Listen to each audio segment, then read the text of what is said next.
Of Mike Tomlin stepping down as head coach of the Pittsburgh Steelers. He was at the helm for 19 seasons, but in less than 24 hours after their loss to the Texans in the wild card round, Tomlin bowed out. What was expected to be a standard postmortem season's end team meeting wound up being anything but. When it came to telling the world about his resignation, he released a statement saying, in part, after much thought and reflection, I've decided to step down as head coach of the Pittsburgh Steelers. I want to also thank Steelers Nation. Your passion, loyalty, and high expectations represent what makes this franchise truly special. Coaching in Pittsburgh is unlike anywhere else, and I will always take great pride in having been a steward of this team. Shefty with more on Mike T's Talk with the Team. At the end of the season meeting that Mike Tomlin held with his players and coaches on Tuesday afternoon, he informed everybody that he was stepping away as the head coach of the Pittsburgh Steelers. And by the time Tomlin got finished talking to his players and coaches, they gave him a standing ovation and waited to greet, salute, and pay their respects to him on the way out of the building and on the way out of the Steelers organization. Now the Pittsburgh Steelers are left in an unfamiliar spot, looking for their fourth head coach since 1969. The news caught them by surprise, even though there had been a lot of speculation that something like this could happen. The Pittsburgh Steelers now begin their head coaching search, and they begin it behind the other 8 teams that already have been conducting interviews and doing extensive diligence. It's impossible to say where it might go now because the Pittsburgh Steelers don't know where it will go right now.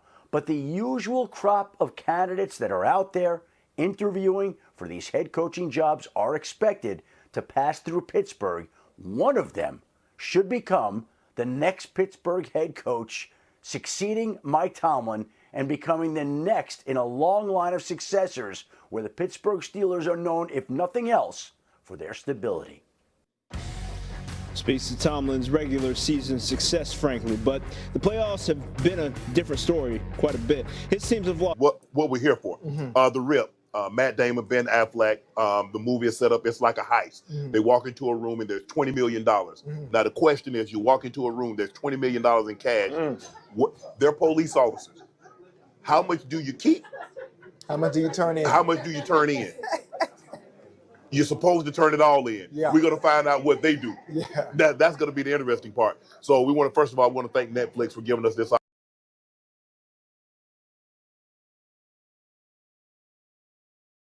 So thank Netflix. Could not have done this without you. The big news of the day, Mike Tomlin, after 19 years, steps down from the Pittsburgh Steelers. And because he stepped down, that means if he signs with another team, they're going to owe the Pittsburgh Steelers compensation.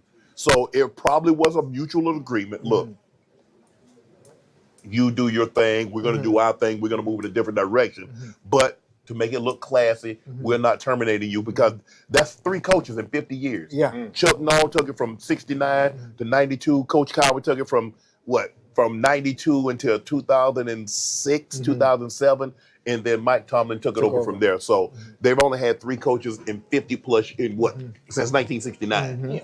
I mean, so you can't argue the success that the Steelers have had, but I think this was great for both teams because I do not believe the Pittsburgh Steelers were any closer, be it with Mike Tomlin, based on how their roster is assembled, the quarterback situation, the offense. I don't think they were close. And having a non-losing season, that's not what you're really going for, Ocho. And that's not the standard. It's never been the standard when it comes to the Pittsburgh Steelers. They are a championship-winning organization. If I'm not mistaken, they have, 5, 6 Lombardis? 6. No, they have 6. So obviously, with the standard being the standard, you can't be satisfied with just saying, okay, at least we don't have a non-losing season. We above 500 this year. We talked about it last night.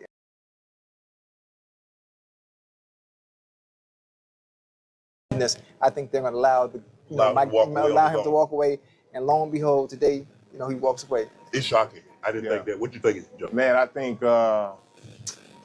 Mike Tomlin took a good hard look at the situation and was like, you know what, maybe I should take some time off. But like y'all said, I think it was a mutual decision, and I think he's going to get a coaching job somewhere because there's so many coaching vacancies in the NFL right now, and it's a lot of jobs that look pretty good. And I think he'll definitely end up coaching again somewhere. Me personally, I think he moves to the front of the list. I think he jumps in front of John Harbaugh. I think so.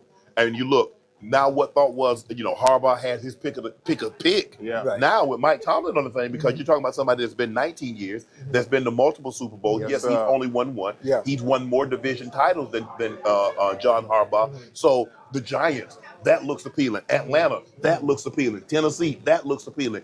I think Mike Tomlin's going to have this choice. Where he wants to go, where does he want to coach? Does he want to take a year off, do TV, or does he want to jump right back in it? Yeah. What if it's not even the NFL? What if he takes a college job? What if there's some vacancies in college? I'm not sure if he wants to have to deal with the NIL drama, but still, I think Mike Tomlin is going to be able to go anywhere, whether it's college level, whether it's the NFL, but he's going to have to go to a situation that's advantageous for him. But if you don't have a quarterback, you're going to be right back in purgatory like you were with the damn Steelers. Right. I agree. I don't see college for Mike Tomlin. I don't either. I don't see. And first of all, there's no college vacancies open currently. That hiring cycle, LSU's gotten filled by Lane Kiffin, Penn State's been filled, so all the coaching vacancies have been filled. But they have a lot of them in the NFL. Arizona's available, Atlanta's available, Tennessee's available, the Giants are available. I like the Giants.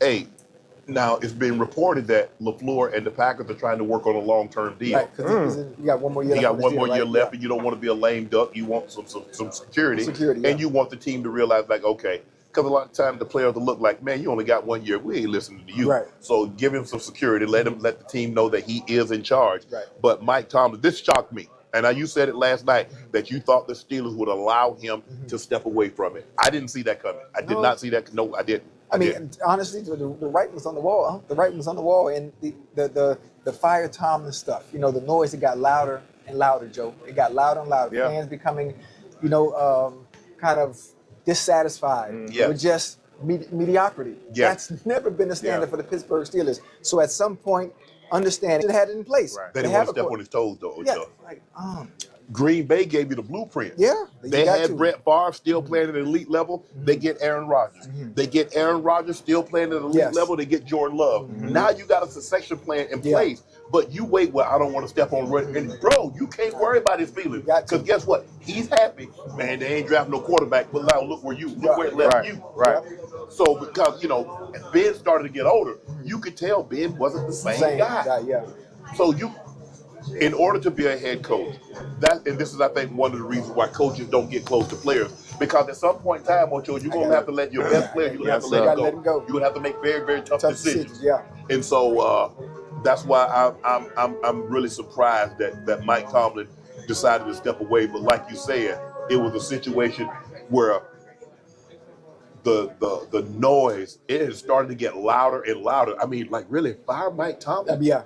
You never heard, I don't think you heard, like I said, we didn't have 24 hours It's been a while of social media like with Coach Knoll or Coach Cowher. I know early on when Coach Cowher didn't have, but Coach Cowher went to the Super Bowl in his third year. Mike Tomlin won the Super Bowl in his second year. Yeah. So he's had success and went back again, 3 years later, ended up losing to the Packers. Yeah. But since then, we talked about it last night, guys. Joe, Ocho and I was talking. 7 straight losses in the playoffs. Tied with Marvin Lewis for the longest in NFL history. Look, we love Marvin. He was the defensive coordinator when I was in Baltimore, orchestrated a historic defense. He was your head coach. Yeah. 7 straight losses in NFL history, as long as the NFL's been going on, that ain't a record. That's not something you want to be a part of. Not in the That's not postseason. what you want to be a part of. Yeah. Hey, but I like Mike Tomlin, though, for a number of reasons. First off, he's a culture changer. Yeah. You know what I mean? Absolutely is. And- Absolutely. And not only that, y'all know this because y'all play the game, but he's going to get the respect Absolutely. of any of the players, all the players on the team. So he walks in instantaneous. So wherever he goes or whatever chance he get, like Uncle said, he'll probably jump Harbaugh. We'll text each other. Man, you in Atlanta, y'all in Atlanta. Let's go break bread. So it's good to see you, Oak. Talking about Mike Tomlin stepping down. Are you surprised that the Steelers and Mike Tomlin are parting ways? I'm surprised. He was there for so long. Him and Harbaugh, the two coaches, Almost them 2 decades. 2 decades. And like you say, you only can coach what you got. Yes. And if you ain't got it, sometimes fans want you to have more. And I think he got a lot out of the team he had. They were still missing some offensive pieces. They tried, they made the playoff, and hey, they ran to a juggernaut last night. Houston is the best defense in the league, so you got a 40-year-old quarterback. Yes. That's going to be hard to beat them young guys. It is. But the problem, and you're right, You can only coach what you have. But a part of his job is to make sure they have. Yes. He's in charge of the roster. Right. He chose to go and get a 42-year-old quarterback. Right. I don't know what you were thinking, how far a 42-year-old quarterback was going to take you, especially in the cold. Yeah. Most quarterbacks, as they start to get aged, as they get older, they like warm weather. They like Miami. They like Tampa. They like to be indoors. Second of all, when he had an opportunity, I think the thing is he allowed his relationship with Ben Roethlisberger to not allow him to draft a successor to Roethlisberger like Green Bay did. They had a successor for Brett Favre. Yeah. They had a successor for Aaron Rodgers. You got to think you got to project. Down the road. You can't think Ben Roethlisberger is going to play there for 30 years. Right. And so I think that's what really happened, because in the way the NFL is set up now, it used to be bring your run game, bring your defense, and you can get away with a marginal quarterback. Right. In today's NFL, you got to have a stud to play that position if you want to go far. You can make the playoffs, but if you talk about going far and winning and challenging for championships, without that piece, it's not happening. Right. I heard you and Joe talking earlier. Trey Young got traded. Right. I'm surprised, but I think what happened, and Joe, we talk about this, in his absence, you saw Jalen Johnson go to another level. Right. And you're like, hold on, this kid young, he's 6'9", he can handle the ball, he can dish out assists, he can rebound, he can score. Trey, we love Trey, but we're talking about a guy that's 6 foot tall, that really doesn't rebound, that doesn't play defense. Yeah, let's move in a different direction. Let's see what we can get as far as assets. Joe, let's go to you first. Are you surprised that they finally moved on from Trey? No, I'm not surprised. I thought the writing was on the wall, because they played so great when he wasn't in the lineup, and then you put the ball in the hands of Jalen Johnson. I didn't know he could make the way he does. I didn't even, like I told y'all, I just told Oak, in the month of December he averages triple-double. Yeah, like that's rare for a guy 6'9", handling the rock. He can score the ball. He can make guys around him better, and then the guys that's around him, they all lock in, play defense. They gritty, bro. Yes. They gritty. So I think that kind of showed when Trey was absent and out the lineup. And obviously, they was ready to move on from him. That's why you don't let nobody get your spot. Hey, and that's why when you buy a